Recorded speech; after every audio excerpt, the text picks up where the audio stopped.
pasan acá. Si alguna de las edecanes me ayuda con mi agüita que la dejé por allá atrás, se los agradecería mucho. Muy buenos días, tengan todos ustedes.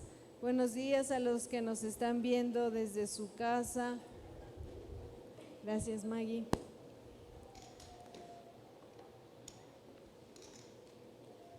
¿Qué tal les llega el aire aquí? ¿Bien? ¿Más arriba, más abajo? Saquen las coquitas. Buenos días. Vamos a empezar este servicio y me gustaría empezar con una oración, pero no para comenzar, sino una oración a favor de un hombre llamado Arturo. Él lleva muchos años que escuchó el Evangelio y muy renuente al Evangelio. De hecho, él es papá de mi cuñada, de Mitch, y él no quiso ir a la boda porque la boda era cristiana y estuvo muy renuente. Hace como 3-4 días él aceptó a Cristo como Señor y Salvador. Fue en medio de una crisis, gracias a Dios, dásenlo al Señor, porque Él solo hace eso. La labor de predicar el Evangelio y de tratar de convencer es lo más duro, ¿no? Y bueno, tuvo una crisis de salud y eso lo hizo darse cuenta que necesitaba un Salvador, que ese día podía ser el último en su vida, y abre las puertas de su corazón a Jesús, lo recibe y apenas el día de hoy tiene otra crisis y no sabemos si el Señor lo esté llamando a su presencia o por pura gracia lo va a dejar acá. Entonces me ayudan orando por él. Él se llama Arturo. Señor, ponemos este hombre delante de ti, Señor, nos unimos como iglesia, sabemos que hay poder en el acuerdo. Señor, rogamos por la vida de Arturo y te agradecemos por tu bondad. Gracias porque lo llamas hijo ahora, Señor, y así como hijo, él tiene muchas promesas hermosas para él. Señor, pedimos que la sangre de Jesús, si en tu perfecta voluntad está obra un milagro creativo en sus intestinos, Señor, y que él pueda recuperarse y glorificar tu nombre con toda la gente que él conoce muchísima gente. Señor, que tu nombre sea glorificado si ese es tu plan. Señor, lo ponemos e intercedemos por su vida esta mañana. Gracias porque podemos llamarlo hermano, gracias por la salvación que le has dado. En el nombre de Cristo, amén, amén. Muchas gracias.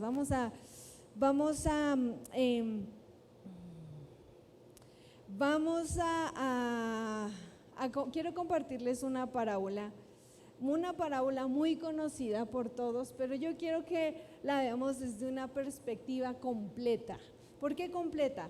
Ahí en Lucas 15 hay una parábola que es la parábola del hijo pródigo, y esta parábola para los escuchas de hoy, de nuestra época, es una parábola. Me pusieron la voz como de Britney Spears. Es una parábola muy conmovedora, ¿no? Es una parábola que te saca lágrimas cuando tú la lees, que te conmueve en lo más profundo, porque es una palabra que está llena de misericordia. Es un Dios perdonador, un hombre pecador que se vuelve a Dios, y es un Dios perdonador. Pero la parábola del hijo pródigo es muy completa. De hecho, nos quedamos con una parte nada más, con la parte de la misericordia de Dios. Es un Dios que hagas lo que hagas, si vuelves a casa te va a perdonar, y nos encanta esa parte, ¿no? Entonces tú te puedes sentir motivado a ir a Dios porque sabes que hay un Dios esperándote en casa. Sin embargo, esta parábola, si no vemos el contexto de la historia, a quién Jesús les refirió esta parábola y quién más participaba de esta parábola, no vamos a poder comprender el mensaje claro que Jesús quería dar en aquella época. Porque el mensaje que Jesús estaba dando no era un mensaje ni lindo ni motivacional, era un mensaje que le estaba dando al hígado a mucha gente o a su mayoría. Era una invitación que Jesús estaba haciendo a toda la audiencia y no nada más al pecador. Por supuesto, la audiencia era recaudadores de impuestos y pecadores que sabían que eran pecadores, y escribas de la ley y fariseos que eran pecadores pero que no sabían, no se sentían pecadores. Y Jesús usa esta parábola para decirles una cosa: ambos están perdidos. Y vamos a internarnos un poco en esta parábola. Entonces vamos a poder entender cómo nos podemos relacionar con Dios, porque hasta este momento lo que la gente conocía era completamente errado y Jesús se encarga de decirlo. Vamos a dividirlo esto en 4 partes, ¿les parece? Primera parte. La primera parte de la historia está con un discurso de un hijo menor y le dice: papá, necesito la parte de la herencia. Vamos a leerla. Un hombre tenía 2 hijos, continuó Jesús. El verso 11, Saris, de Lucas 15. El menor dijo a su padre: papá, dame lo que me toca de herencia. Estoy leyendo la NBI. Así que el padre repartió sus bienes entre los 2. Poco después, el hijo menor juntó todo lo que tenía y se fue a un país lejano, y allí vivió desenfrenadamente y derrochó su herencia. Ahora hay cosas importantes que no podemos perder de vista. Número 1, o número varios les voy a dar. Cuando un papá en aquella época quería dividir sus bienes, por ejemplo, si tenía 2 hijos como en la historia, y él quería dividir sus bienes, no podía dividir sus bienes en partes iguales. Él dividía 2/3 al hijo mayor y 1/3 al hijo menor. Y es que aprender estos detalles nos da un panorama más claro de la historia. Es decir, la herencia se repartía así: hijo mayor siempre tenía una parte especial en aquella época, también ahora en nuestras épocas. Es broma. Y entonces al hijo mayor se le daba 2 partes de la herencia. Y unos cuantos hijos menores que habemos aquí, toda la razón, pastor. Entonces este papá no iba a dividir así su herencia: 2/3 al mayor y 1/3 al menor. Ahora, para poder hacer uso de esa herencia, requería una muerte de un papá, ¿no? Entonces el hijo menor, en pocas palabras, le está diciendo: me interesa lo que tienes, no me interesas tú como persona. Me interesan tus bienes, me interesa lo que hay de ti, lo que puedo obtener de ti. Tú como papá no me interesas. Cuando el Señor Jesús cuenta esta parábola, la gente que lo estaba oyendo queda como: ¿qué? ¿De verdad un hijo menor se atrevió a hacer tal cosa? En aquella época el papá tenía autoridad. Siquiera el hijo se comportaba mal y lo podía echar verbalmente, maltratándolo, inclusive físicamente. El papá tenía ese derecho. Le podía dar sus cachetadas y: órale, sáquese de aquí, se me va. Porque en aquella época el papá no se le, y de hecho también debería ser en nuestra época, no se le podía faltar al patriarca de la casa. Y este hijo se atreve a pedir su herencia en vida. Y cuando los que escuchaban a Jesús, escuchaban la parábola, decían, ¿cómo? Obvio, el papá lo corrió, ¿no? Pensaban ellos, obviamente el papá le dijo, ¿cómo vas? Así, pero de patitas en la calle. Y quedan impresionados ante la respuesta que el padre da. El padre dice que toma, obviamente, sus bienes y los tiene que vender, porque para poder heredar requería vender bienes. Y toma parte de la herencia que le correspondía al menor, y se deshace de ella. Ahora, para nosotros eso no tiene tanto sentido, porque nuestra valía no está representada en los bienes que poseemos. En aquella época sí. Una persona valía, tenía estatus por las posesiones que tenía.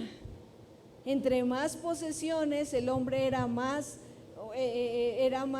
aceptado en la sociedad. Y el padre, en pocas palabras, está diciendo, así te amo. No importa que mi valía delante de la sociedad quede disminuida. No importa que yo ya no sea tan acepto en la sociedad, porque obviamente mis bienes van a disminuir. El padre vende la herencia, reparte la herencia y se le entrega a las manos caprichosas del hijo menor. Y él queda sin una parte muy grande de la herencia, sin ella, y su nombre queda fracturado.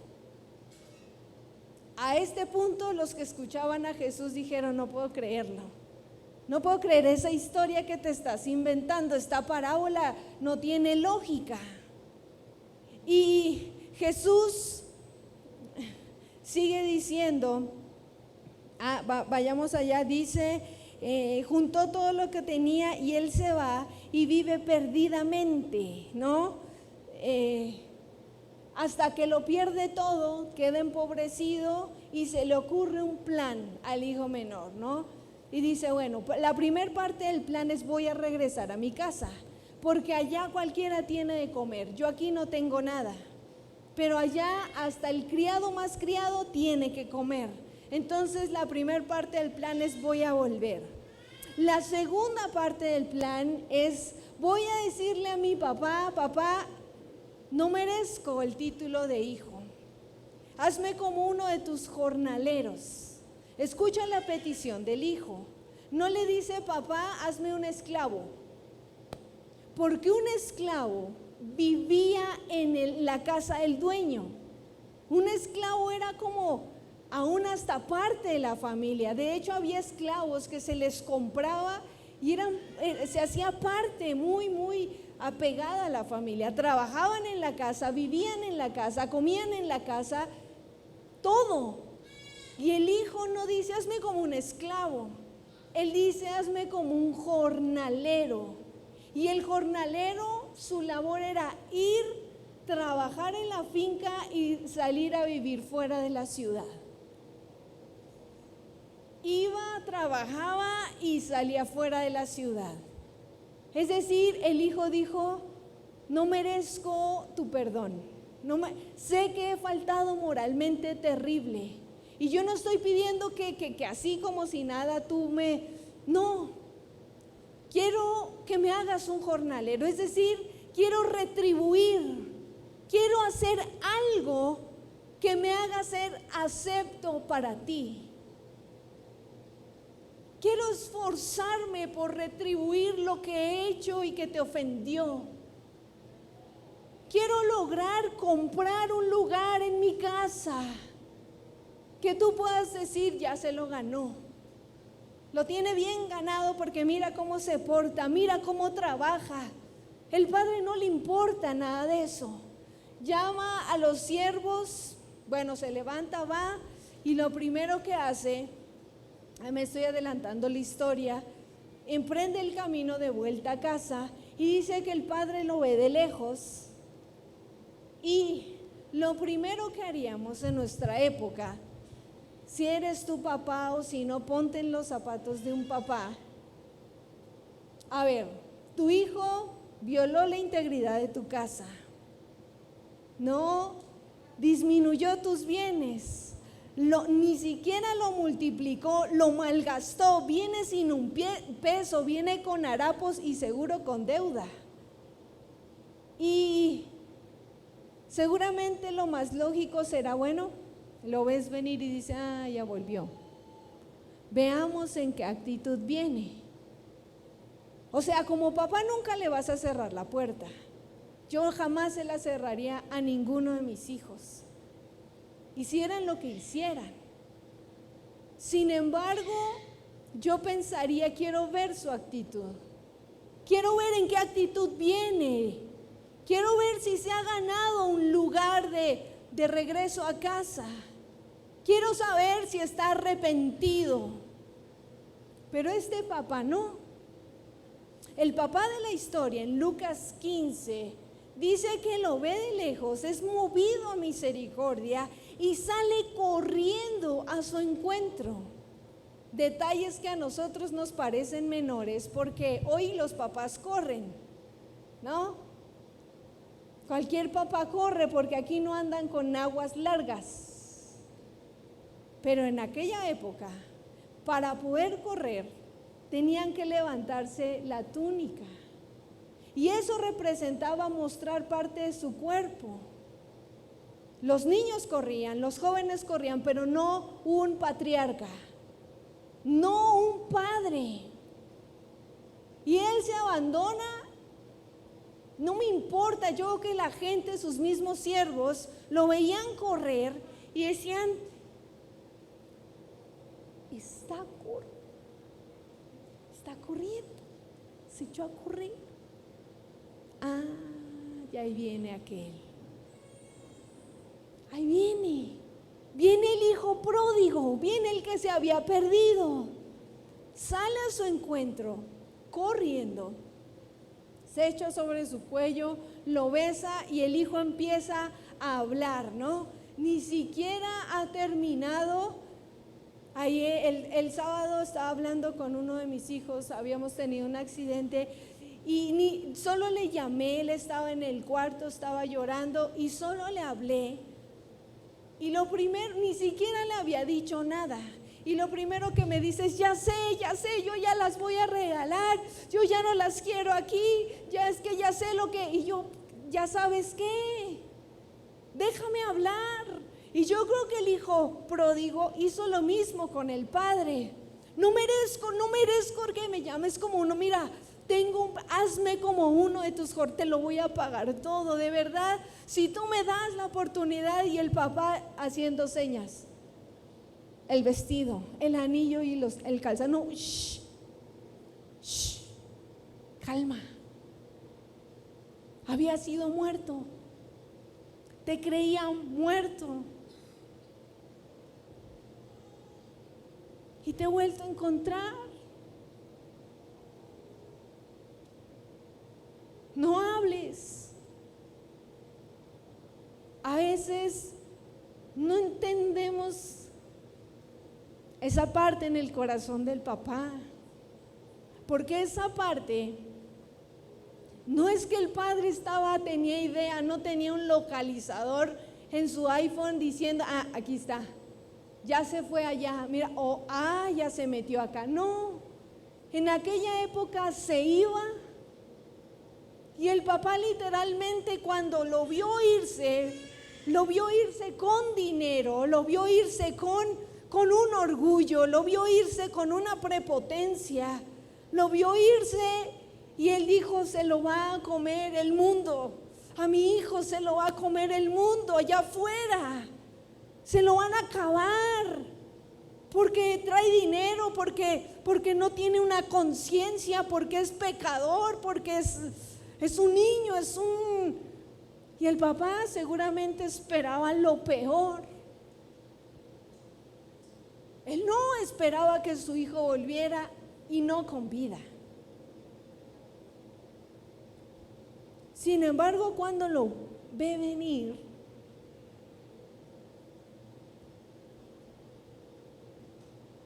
sale a su encuentro. El sábado tuvimos un accidente en casa y por primera vez supe lo que eran segundas oportunidades. Se tragó mi hijo una canica de Samuelitos y se le atoró, y entonces fueron unos segundos que parecían días, y yo intenté al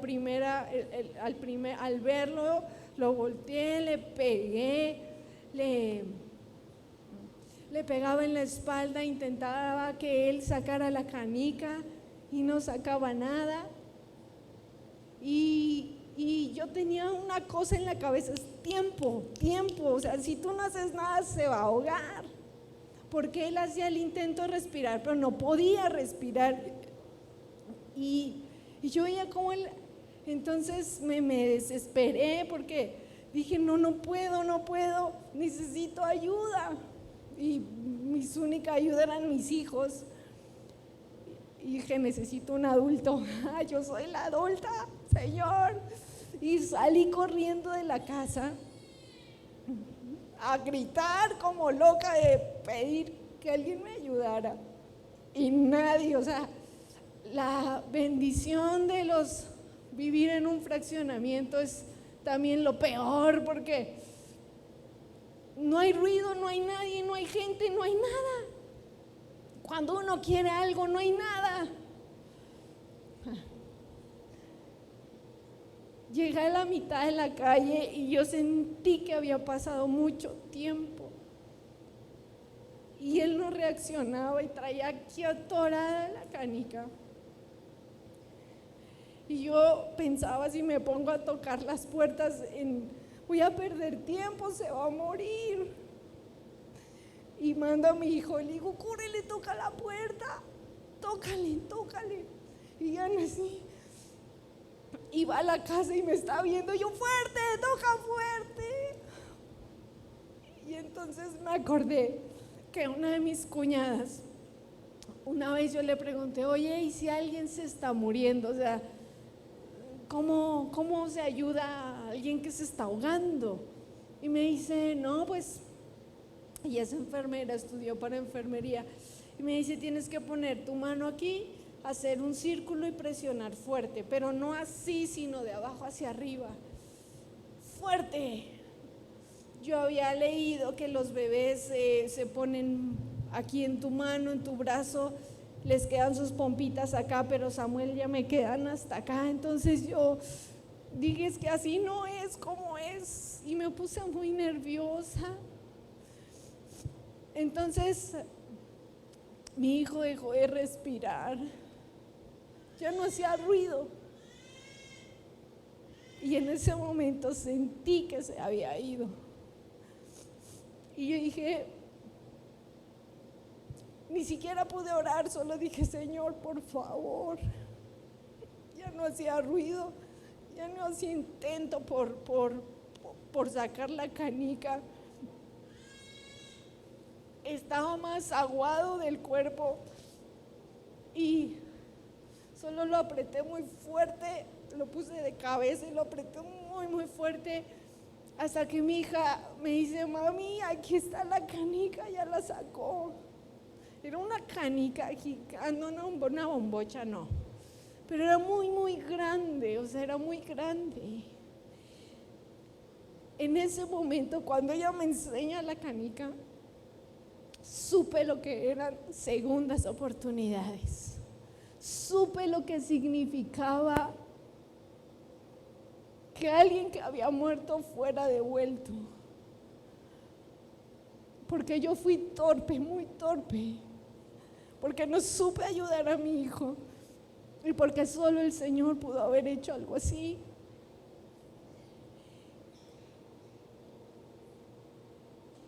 No alcanzamos a entender el dolor de un papá al enviar a su hijo a la muerte y aún darle las armas para decirle: mátate, córrele, ve, cómprate un carro último, ve, cómprate una moto, te doy todo el dinero, ve y mátate. El dolor que él siente. Y cuando él vuelve, lo que el padre siente era una segunda oportunidad de tener al hijo suyo en su regazo. Por eso es que pierde el estatus, por eso es que pierde todo, por eso es que sale corriendo. Un patriarca se echa sobre su cuello y no le pide explicación, le dice: shh. Cuando entramos a la casa, yo me sentí en otro canal. Yo estaba temblando muchísimo, estaba sudando, me sentí que me desmayaba. Me senté al sillón y comencé a llorar mucho, y Sara estaba llorando. Ian se metió y se encerró en su cuarto y estaba llorando mucho, y yo oía lo que él decía: es que es mi culpa porque yo dejé las canicas, porque yo no sé qué. Y después yo le hablo, porque yo quería quitarle ese peso de sus hombros. Y yo le hablé y le dije: ve, háblale a tu hermano, dile que venga. Y cuando él sale hablando y diciendo y disculpando y diciendo: mamá, ya no quiero las canicas, mamá, es que ya las voy a tirar, te lo prometo que ya, yo sé que es mi culpa, yo sé que... Y yo le dije: cálmate, calma. Porque cuando alguien se siente que ha fallado, hay un dolor. Él estaba viendo a su hermanito morirse por culpa de una canica que él había dejado. Y lo que él sentía sobre los hombros era terrible.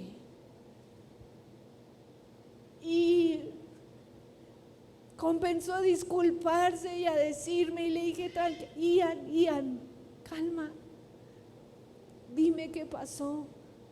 Entonces le volteé la moneda y le dije: te voy a decir una cosa. Si alguien el Señor utilizó de héroe, eres tú, porque tú estabas ahí, porque tú estabas al lado de tu hermano. Porque si él se traga la canica y no hay nadie, él ya no estaría aquí, ¿entiendes? Pero tú lo viste y tú me hablaste. Y lo demás yo corrí y fui. Pero ¿entiendes lo importante que fue tu presencia ahí? Entonces, poco a poco él empezó a entender y le quitaba la culpa de los hombros y le decía: hay un propósito mayor, entiéndelo. El hijo menor llega con la misma culpa. Él sabía lo que representaba la herencia. Él sabía que el nombre del papá había sido burlado, menospreciado, ya no tenía la misma herencia. Él sabía en qué había gastado ese dinero, cómo lo gastó.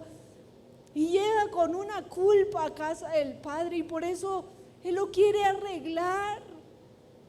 Y dice: papá, te lo voy a pagar, te lo prometo, déjame estar aquí, pero como un jornalero. No me hagas tu hijo, hazme un jornalero nada más. Y el papá dice: shh, no es que te ganes un lugar, no es que puedas retribuir como si pudieras. No se trata de trabajar para ganarte un lugar en esta casa. Yo te lo quiero dar. Y cuando entendemos el amor del Padre tan grande por sus hijos, no te lo puedes ganar, entiéndelo, no hay nada. Todas las obras que puedes hacer tú son trapos de inmundicia. Yo te doy un lugar. Entonces le traen un manto, lo visten, le ponen un anillo que representaba el anillo era el sello de la familia. Todos los hijos y el padre traían el anillo. No, antes no era la pluma y el contrato, antes era te firmo y pongo el anillo como, es decir, que el hijo podía hacer cosas con ese anillo y el padre le dice te lo regreso, te lo devuelvo, calzado en tus pies, ven abrázame, porque había sido muerto y ahora sigues con vida, sigues aquí y has vuelto a tu casa. Las segundas oportunidades fueron tanto para el hijo como al papá. Al padre le duelen sus hijos. A Dios el Padre le duele su creación. Le dueles tú y yo. Y todo el tiempo está pendiente de nosotros, nos espera de lejos, espera ahí que volvamos.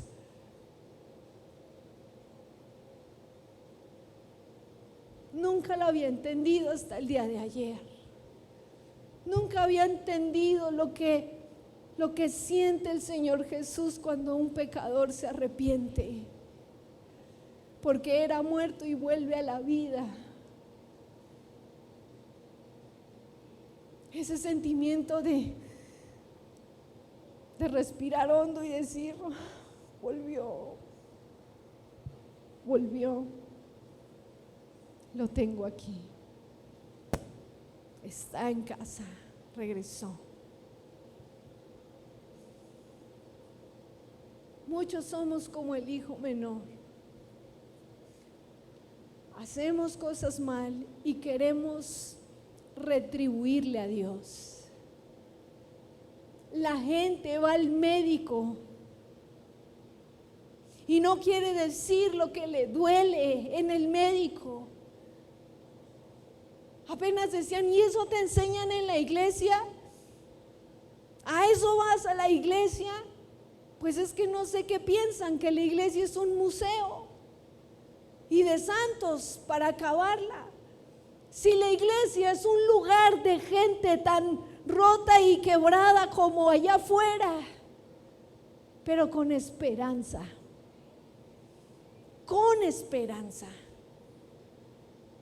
somos igual de feos que la gente allá afuera. Simplemente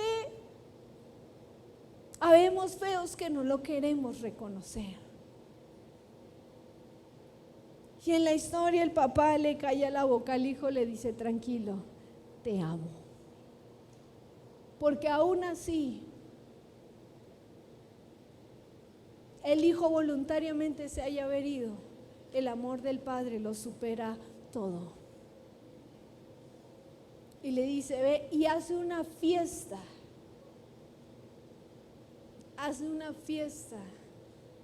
en su honor. Y no cualquier fiesta. Por eso cuando la Biblia dice en Apocalipsis que hay gozo en el cielo, hay una tremenda fiesta en el cielo por un solo pecador que se arrepiente. Por eso lo que ocurre con este hombre, Arturo, hace 3 días, a nosotros diríamos, gracias a Dios. Pero en el cielo, mi amado, en el cielo hay un tremendo gozo, hay un gozo indescriptible, una fiesta como nunca, por uno solo.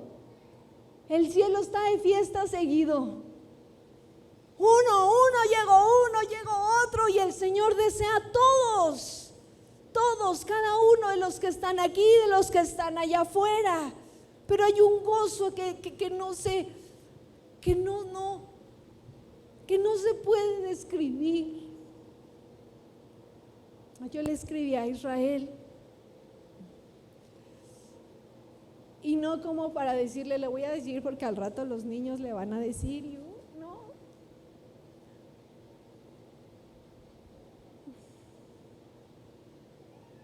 Porque necesitaba contar, necesitaba descanso. Y yo le decía, Isra, pasó esto.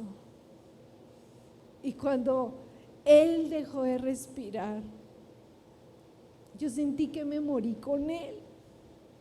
Mi corazón se iba con él. Pero cuando él respira, jamás me va a olvidar lo que sentí. Él volvió.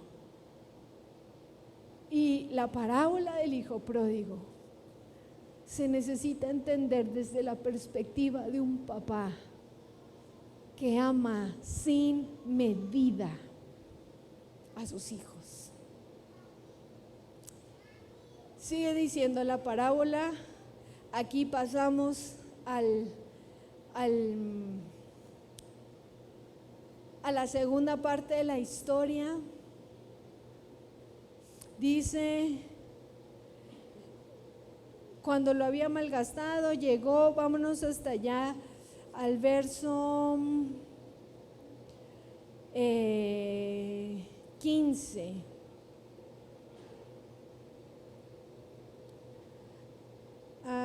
No, más adelante. Hasta el verso 23 de Lucas 15. Dice, traigan el ternero más gordo y mátenlo. Hay otra versión que dice el que está engordándose, el de engorda, y mátenlo para celebrar un banquete. Porque mi hijo estaba muerto, pero ahora ha vuelto a la vida. Se había perdido, pero ha sido hallado. Así que empezaron a hacer fiesta. Y dice que manda a traer el becerro más gordo. En aquella época comer carne no era un banquete, porque comer carne era de gente rica, y aún los ricos no comían carne seguido, porque era muy costoso. Y entonces dice que manda a traer el becerro engordado. No cualquier becerro, el becerro engordado era un becerro que compraban y que durante todo el año ellos iban engordándolo para una ocasión especial. Podía ser una boda, podía ser, no sé, pero ese becerro era un becerro especial. Y el papá dice, me lo van a traer, el mejor, el becerro, el de engorda, ese vamos a hacer una fiesta. Y dice, entonces, verso 25, mientras tanto el hijo mayor, vamos a la segunda parte, estaba en el campo. Al volver, cuando se acercó a la casa, oyó que había música y danza. Entonces llamó uno de los siervos y preguntó, ¿qué pasa? Tu hermano ha llegado, le respondió, y tu papá ha matado el ternero más gordo porque lo ha recobrado sano y salvo.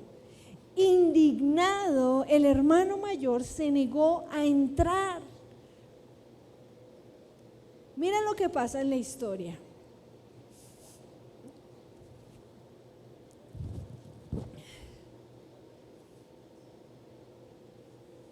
Parecía que todo estaba bien, el hijo había sido recuperado y se supondría que el hijo mayor debería estar alegre, ¿no? Pero no es así. Cuando llega el hijo del campo y ve todo el alboroto, la fiesta y todo, dice, ¿qué está pasando aquí? Porque el banquete, cuando se mataba el becerro engordado, toda la ciudad iba a la casa. No era una fiestecilla a puerta cerrada, era un gozo indescriptible. Veía carros y carros y carros y carros, no había carros, veía burros y caballos y decía, ¿qué está pasando aquí? ¿Qué sucede? Llegó tu hermano. ¿Y tu papá? Mandó matar el gordo. ¿El becerro gordo? Sí, ese. Todos allá adentro. Y él entra en una ira dice que indignado se enoja. Tanto era el enojo que dice que sale el papá. El papá tuvo que salir de la fiesta. ¿Te ha pasado que estás disfrutando un montón y te dicen, te hablan allá afuera y tú así, ay, ¿quién es? A ver, ay, lo sacó del gozo, de la fiesta, de todo y dice, mi hijo has vuelto. Fíjate cómo dice, indignado el hermano mayor se negó a entrar, así que su padre salió a suplicarle que lo hiciera. Ven, entra, a suplicarle, ven, entra. Pero él contestó, fíjate, ni siquiera se atreve a llamarle papá. Le dice, fíjate cuántos años, le estoy echando de mi cosecha en esos tonos, ¿no? Pero yo estaría enojada. Fíjate cuántos años te he servido sin desobedecer jamás tus órdenes, ni un cabrito me has dado para celebrar con mis amigos.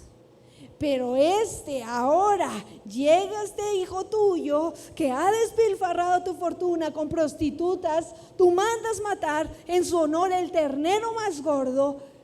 Estaba molesto.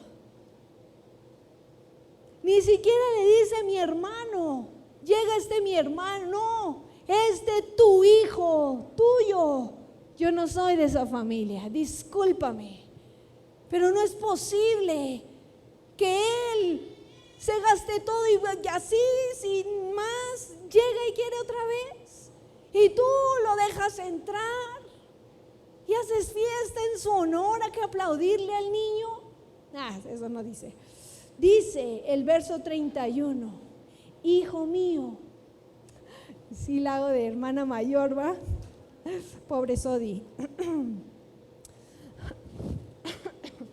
Hijo mío, verso 31, le dijo su padre, tú siempre estás conmigo y todo lo que tengo es tuyo, pero teníamos que hacer fiesta y alegrarnos, porque tu hermano estaba muerto, pero ahora ha vuelto a la vida.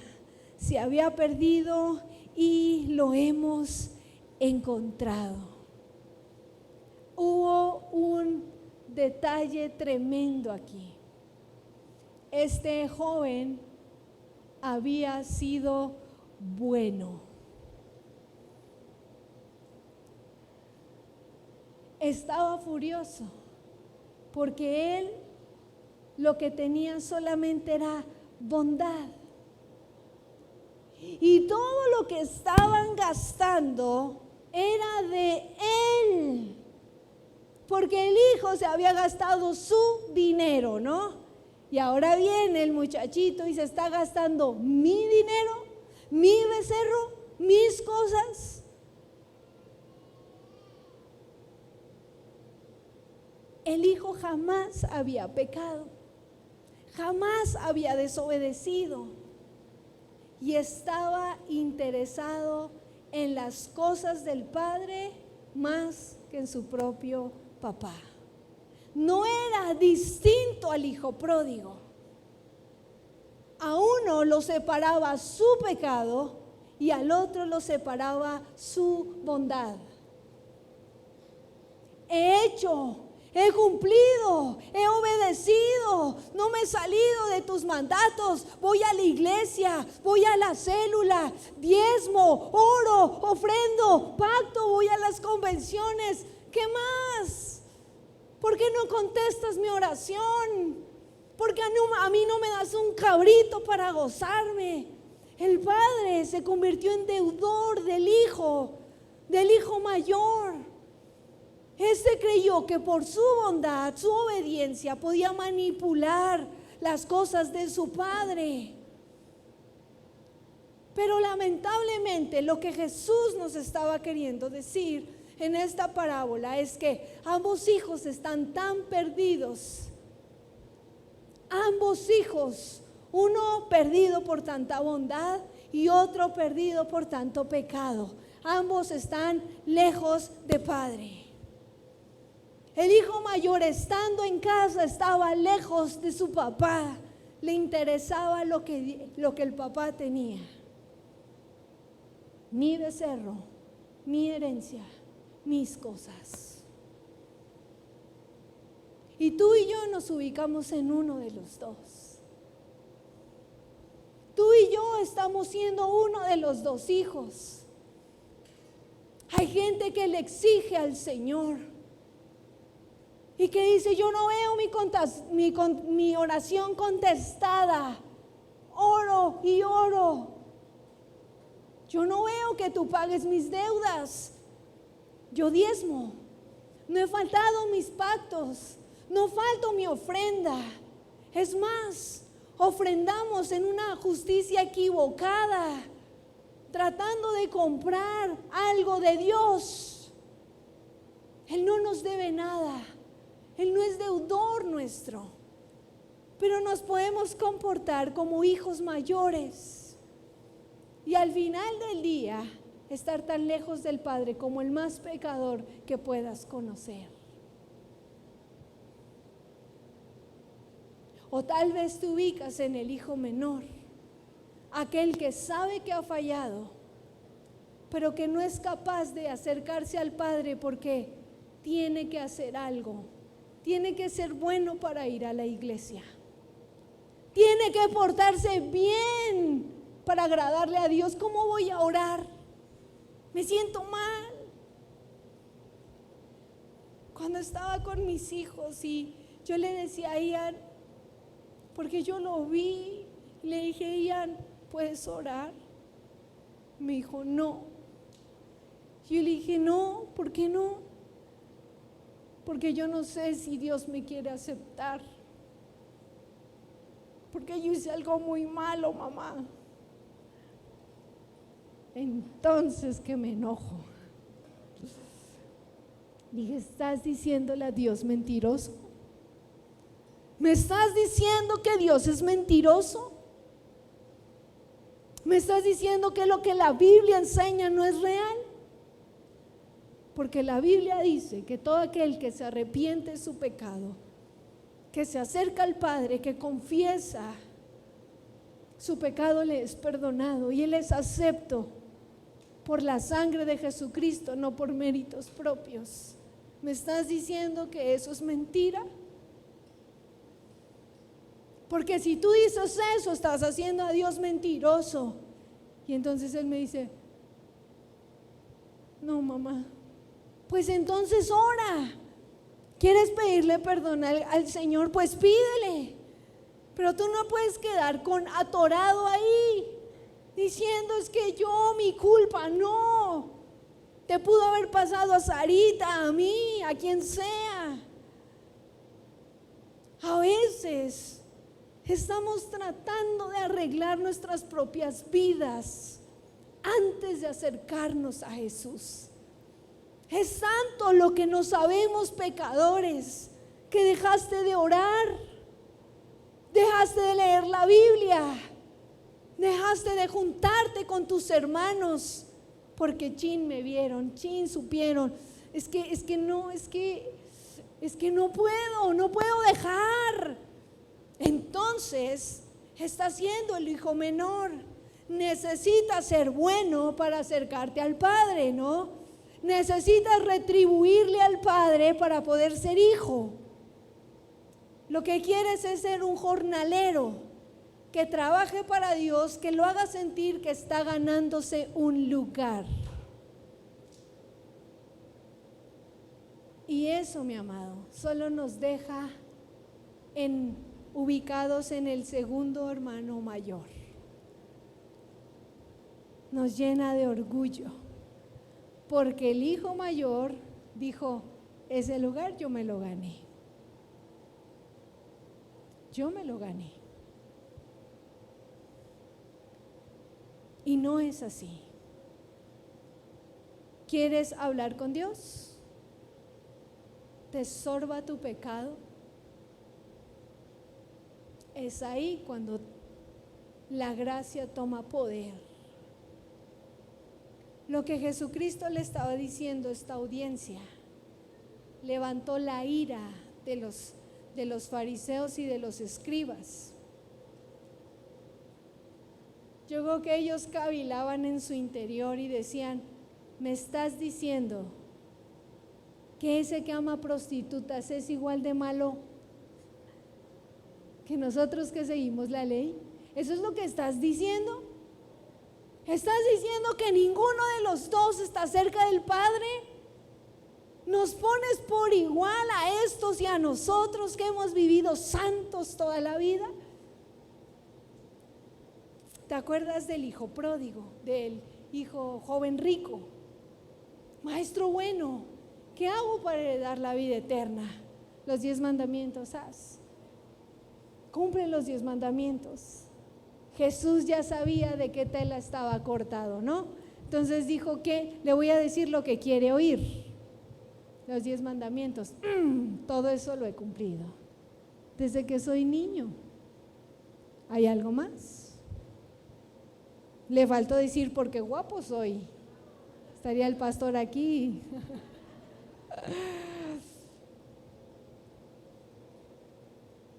¿Saben de qué se tenía que arrepentir? De las motivaciones de su propia justicia. ¿Para qué él era bueno? Para ganarse un lugar en el cielo. Si tu motivación es comprar la salvación o tu relación con Cristo, mi amado, estás completamente equivocado. Nadie puede comprar nada.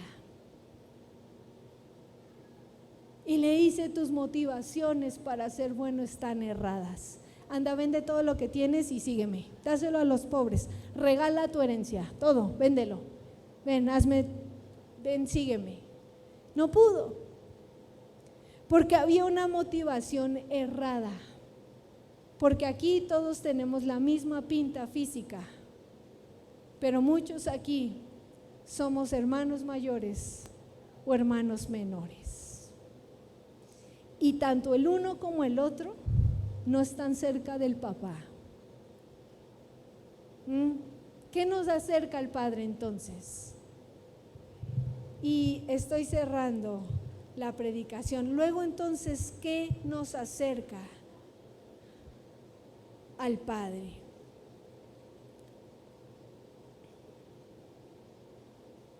Vayamos allá. 3 cosas.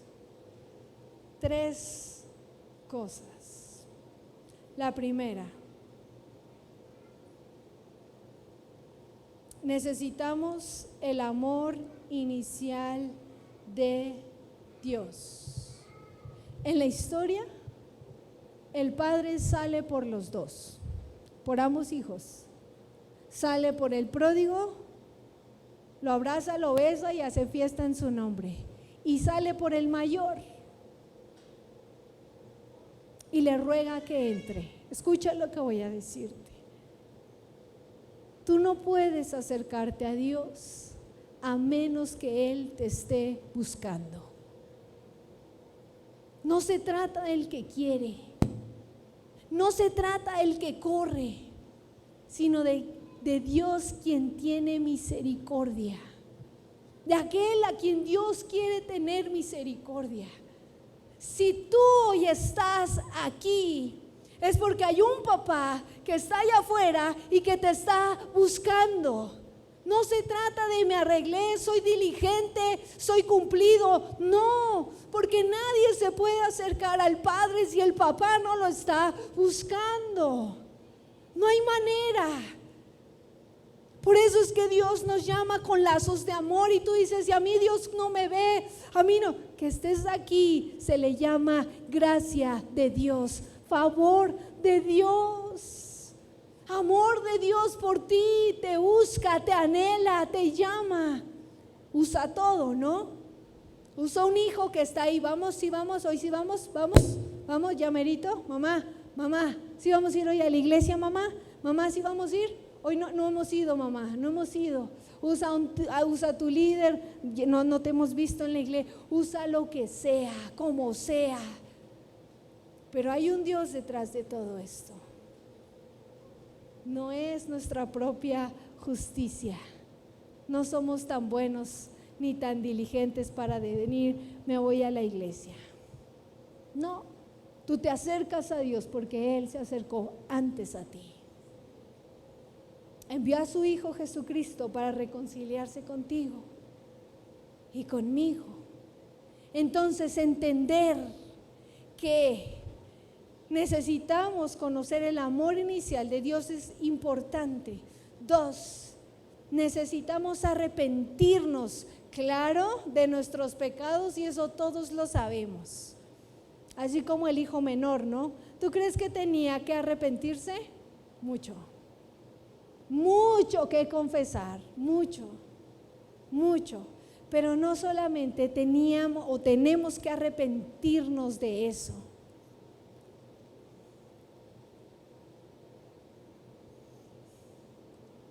Sino también de las motivaciones que tenemos en el corazón por las cosas buenas que hacemos. ¿Por qué vienes a la iglesia? Si tu motivación al venir a la iglesia es que alguien más te vea, no es una motivación correcta. Si tu motivación es ser acepto y cumplir delante de los ojos de Dios, no es buena tu motivación. Un creyente, un cristiano, es aquel que sabe que necesita un Padre, que necesita un Dios, que necesita conocerle, amarle, estar con Él, sentarse en sus pies, que todo lo demás es perdido. A mí me importa conectarme con Cristo y por eso vengo aquí. Estoy aquí, participo aquí.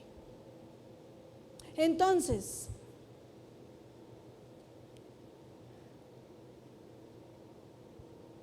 aquí la mayoría confesamos nuestros pecados. Pero ¿qué tal si hoy comenzamos a pedirle perdón al Señor por aquello que nos alza el cuello, que nos hace sentir justos por nuestras propias obras?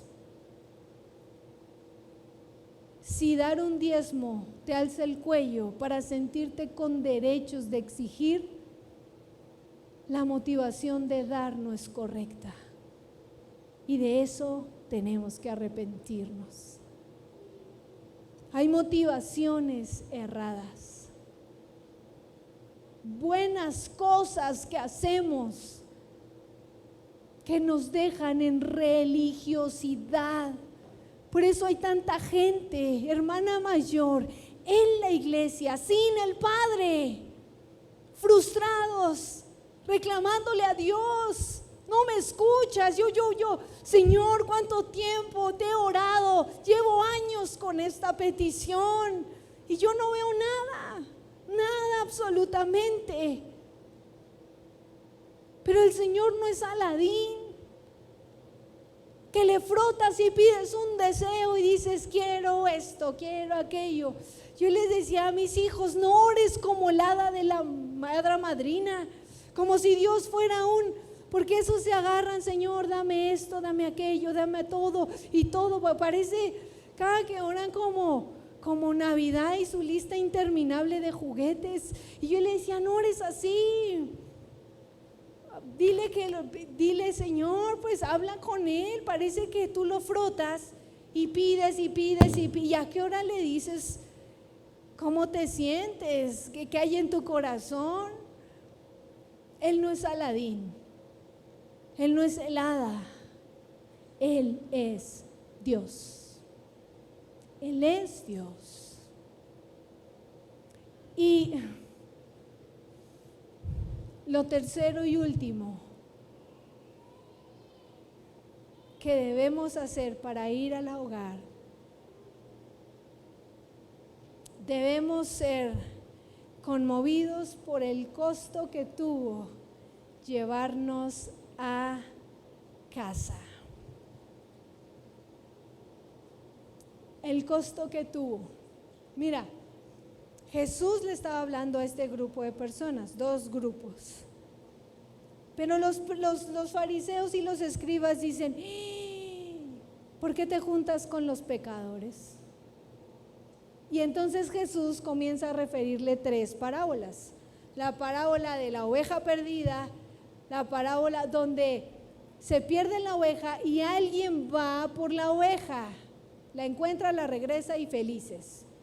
La moneda perdida, donde una mujer pone la casa para arriba y encuentra la moneda. Hay alguien que va a buscar la moneda. Y la tercera, la del hijo pródigo. Pero el hijo pródigo, nadie va a buscar al hijo. No, el padre lo ve de lejos venir y corre a su encuentro. Pero no es que el padre salió a buscarle. Nadie fue por el hijo. ¿Qué es lo que Jesucristo nos estaba enseñando? En la antigüedad, la responsabilidad de ir a buscar al hijo menor rebelde era del hermano mayor, no del padre. Un buen hermano mayor hubiera ido con el padre y le hubiera dicho: papá, se fue fulanito, voy a ir a buscarlo. Tranquilo, papá, que no vuelvo sin él, lo voy a encontrar, estate quieto, estate en paz. Y hubiera ido a buscar al hermano menor. Lamentablemente, este hermano de la parábola, el hermano menor, tenía un fariseo por hermano mayor, uno que no le importaba su vida. ¿Por qué Jesús, tan elocuente en sus historias, por qué entonces lo pone ahí? Para que la gente que en aquella época escuchaba esta parábola decían: bueno, y entonces si este no sirve para ir a buscar al hermano, necesitamos uno, necesitamos a alguien que vaya a buscar al hijo perdido. Para que la gente necesitara un hermano mayor. Estaba leyendo en mi devocional el día de ayer, Mateo 28, no ayer ni lo hice, antier, Mateo 28. Y dice que Jesús muere, resucita y van las mujeres al sepulcro. Y entonces se les aparece un ángel con ropas resplandecientes y dice: ya sé a quién vienen a buscar, él no está aquí. Vayan y díganle a sus discípulos que los ve en tal parte, allá los va a alcanzar, porque al que buscan ya no está aquí, él ya resucitó. Entonces vayan y díganle a sus discípulos. Y van las mujeres corriendo y se les aparece Jesús y les dice: salve, era un saludo. Y las mujeres, llenas de miedo, dicen: no tengan miedo. Y las palabras en rojo en mi Biblia de Jesús dicen: vayan y díganle a mis hermanos que los espero en tal lado. Váyanle y díganle a mis hermanos. ¿Sabes quién es nuestro hermano mayor? El que agradó al Padre, el que obedeció al Padre, el que gracias a su justicia, a su bondad, descendió del cielo, bajó, lo dejó todo, dejó toda su deidad, todo su nombre para ir a buscarnos. Jesucristo es nuestro hermano mayor, el que vino a buscar lo que se había perdido. Jesucristo, tenemos un hermano mayor que nos ama. Escucha, para nosotros la salvación es gratuita, pero para el Señor le costó todo, absolutamente todo. El hermano menor, cuando es añadido otra vez a la casa del Padre, se enoja a su hermano y dice: mis bienes. Es decir, si lo aceptas, se va a acabar lo que es mío, es a costa de mis posesiones.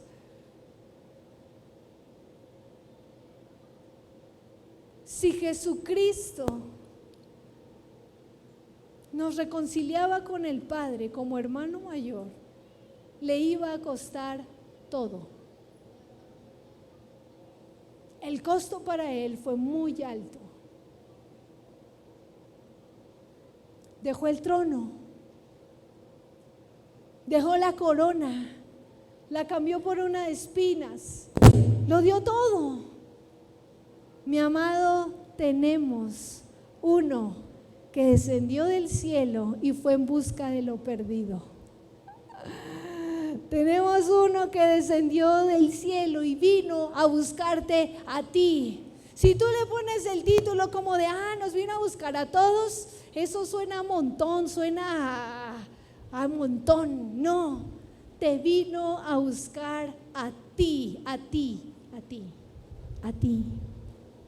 Porque hay más gozo en el cielo por uno que se arrepiente, por uno solo.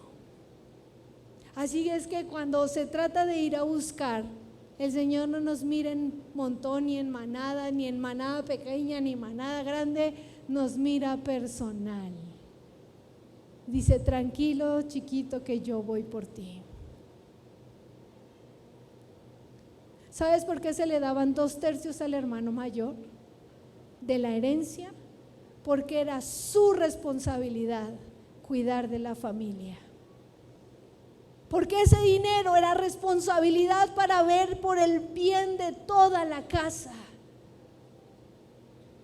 Y ese es Jesucristo, para ti y para mí. Así que me gustaría hoy que terminemos esta enseñanza. Y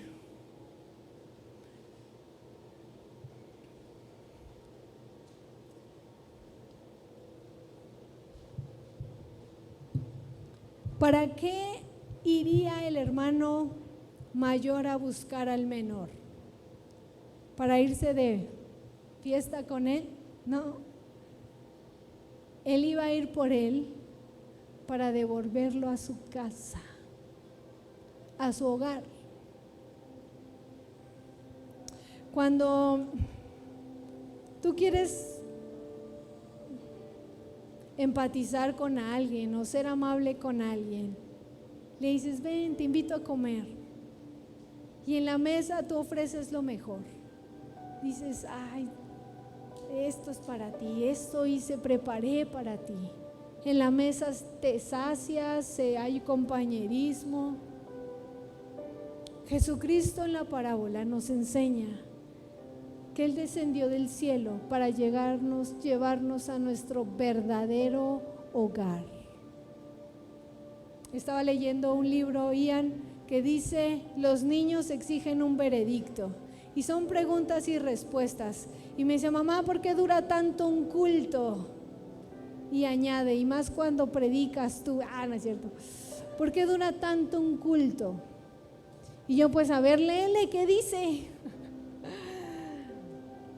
Y había otro que dice, ¿qué no vas a extrañar en el cielo? Y a los niños los invita a hacer una lista.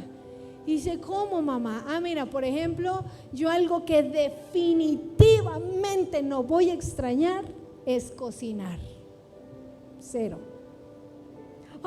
Mamá, yo no voy a extrañar ir a la escuela. Sí, yo no voy a extrañar pelear con ustedes. 0. Y empezamos a hacer una lista de lo que no extrañaríamos. Y ya después yo me fui con cosas más profundas. Yo no voy a extrañar el dolor de panza, por ejemplo.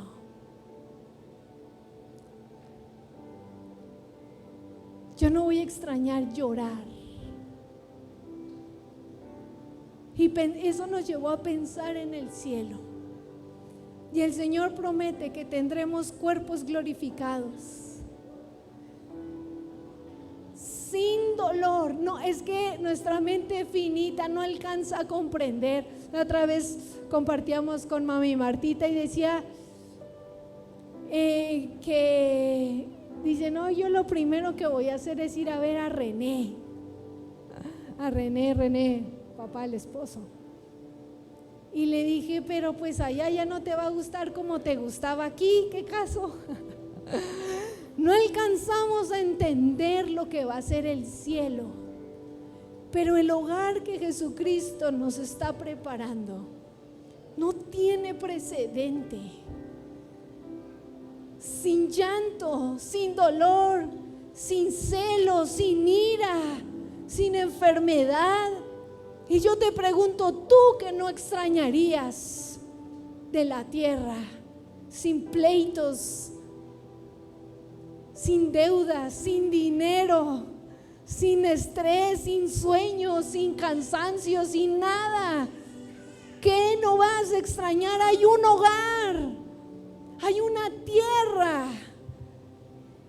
a la cual Jesucristo nos quiere llevar, tu casa, tu hogar.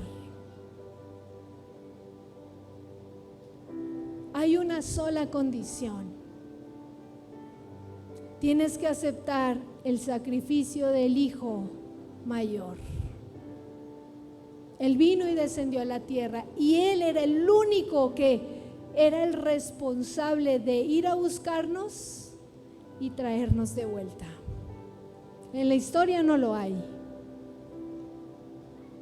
pero quien debía hacer eso era el mayor.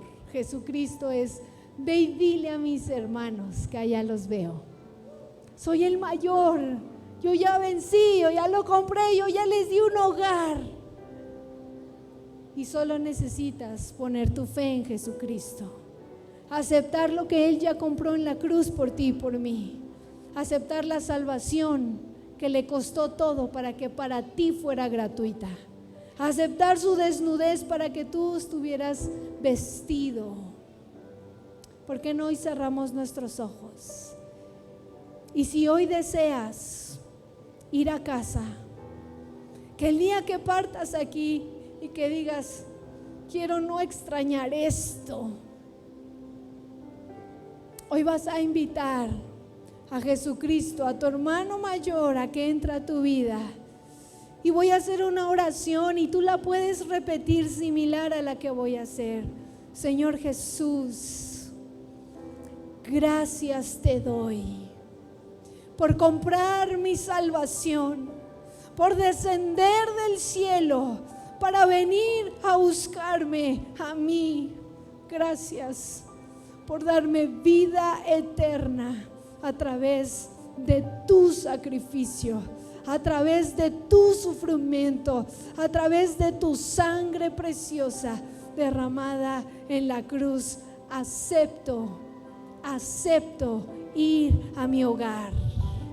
Acepto ir a mi casa donde he pertenecido todo este tiempo y que no lo sabía. Perdona mis pecados. Perdona mi falsa justicia, las motivaciones de las cosas buenas que hago. Perdóname. Escribe hoy mi nombre en el libro de la vida, en el nombre de Cristo Jesús. Amén y amén. Estamos más cerca del cielo que lo que tú y yo alcanzamos a creer.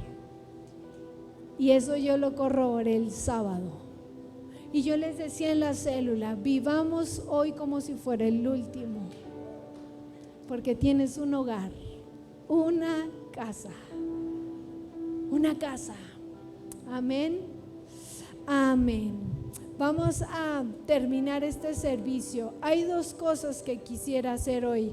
Si me ayudan repartiendo un sobre, por favor. Hay una imagen que quiero mostrarles. Si me la ponen, ok. Esa es una imagen. Así se va a ver nuestra iglesia en la entrada. Queremos empezar a construir una barda. Esa barda es totalmente piedra de río, pero está no pegada con cemento, sino está metida en unas cajas como de acero. No es malla gallinera, es otra más bonita, más resistente. Y queremos iniciar este proyecto.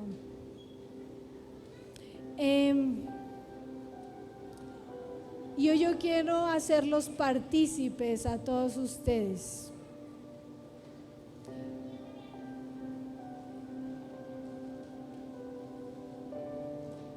Me gustaría que todos ustedes participaran de esto, que todos sumáramos a la misma causa, porque no me quiero quedar yo solo con la bendición de dar. Vamos a sembrar. Ahora, la dinámica va a ser así. Yo se los compartí en célula, a lo mejor te lo compartieron a ti, pero te lo voy a explicar aquí. Cada 8 días, en el sobre que tienes ahí, de manera personal, tú vas a poner tu diezmo, tu ofrenda. Ahí hay varios apartados. Y me parece que ahí viene un apartado donde dice otros. Bueno, vas a poner ahí tu diezmo, tanto, tu ofrenda, tanto. Y vas a poner otros, construcción, o barda, o siembra de barda, o siembra de zaguán, o como quieras ponerle. Y vamos a sembrar. ¿Cuánto? Como propuso en tu corazón. Pero cada 8 días que tú puedas apartar lo que sea, 1,000, 2,000, 5,000, 100, 20, 10, lo que sea, y lo vas a poner ahí. Sé específico, porque eso vamos a usarlo específicamente para allá. Dios ha sido fiel y tus diezmos y tus ofrendas han bendecido nuestra casa. Ya estamos terminando acá los salones, se está emparejando el terreno, estamos a las puertas de nuestro inicio de ciclo para la escuela. Y quiero contarte algo más, que no solamente tu siembra de tus diezmos y ofrendas impactan en lo natural. Nuestro albañil, el que está trabajando aquí, ha recibido a Cristo como Señor y Salvador también. Él y su esposa también, o nada más él. Nada más él, pero empezó la cabeza de la casa. Entonces ella está embarazada y él, a través de las semanas que ha estado aquí, el Señor ha tocado su corazón y ahora él es salvo. Y nos da mucho gozo saber que el Señor no solamente añade en lo financiero, sino que añade al reino de los cielos. Y quiera Dios que el propósito de ese albañil haya haber sido solamente ese, que conociera a Cristo. Entonces, gracias al Señor por todo lo que siembras, por todo lo que das. Que este año coseches como hizo Isaac. Génesis 26. Vamos a orar. Señor, bendecimos esta ofrenda, bendecimos nuestros diezmos, bendecimos esta semilla para la construcción. Señor, lo mucho o lo poco de muchos suma y hace la diferencia.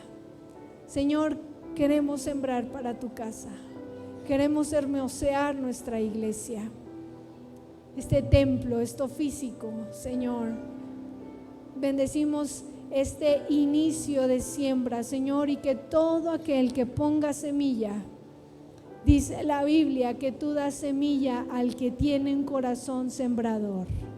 Y si el Señor te añade en la semana, pregúntale: ¿cuánto es mi semilla para dar? porque vas a cosechar la semilla que siembres. Señor, bendecimos este tiempo. Gracias por tu iglesia. En el nombre de Cristo. Amén. Si me ayudan entonces ahí llenando sus sobres con diligencia. Si vas a hacer transferencia es lo mismo. Allí en concepto tú pones cuánto de diezmo y cuánto para la construcción. Aunque es la misma cuenta, van a ser dos diferentes, los vamos a separar. Entonces vamos a llenar diligentemente los sobres y bueno, quedamos despedidos.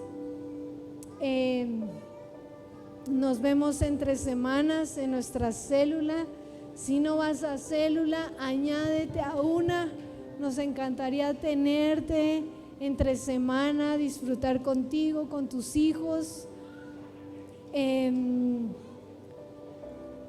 Y bueno, sin más, quedamos despedidos. Si hay alguien que falta de entregar su ofrenda, háganos así para que puedan pasar nuestros sugieres, servidores tan diligentes con su chalequito hermoso, súper diligentes.